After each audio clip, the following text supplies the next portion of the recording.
నమస్తే అండి. యూట్యూబ్ ప్రేక్షకులందరికీ నా యొక్క హృదయపూర్వక నమస్కారాలు.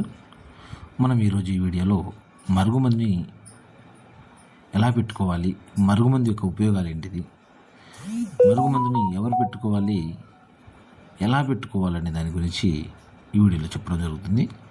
అలానే మరుగుమందు యొక్క విరుగుడు గురించి కూడా వీడియోలో తెలపడం జరుగుతుంది. ముఖ్యంగా ఈ మరుగుమందు అనేది 2 రకాలు ఉంటుందండి. ఒకటి మీరు చూస్తున్నారు కదా పౌడరు, ఇది కడుపుకు పెట్టేదండి. తినే వాటిలో కానీ తాగే వాటిలో కానీ పెట్టుకోవచ్చు.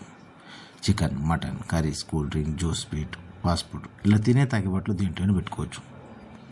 మరొకటి వచ్చేసి పక్కనే కనిపిస్తుంది కదా, ఇది లిక్విడ్ అండి.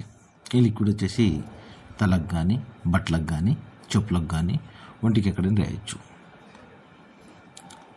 ఈ రెండిట్లో మీరు ఏ ఒక్కటి వాడినా సరే వారు మన చెప్పు చేతిలో ఉంటారు, చెప్పినట్టుగా వింటారు. కేవలం 24 గంటల నుంచి 3 రోజుల్లో మన చెప్పు చేతిలో ఉంటారు, చెప్పినట్టుగా వింటారు. ఇది ఎవరు పెట్టుకోవాలి అంటే, మన నుంచి ఎవరైతే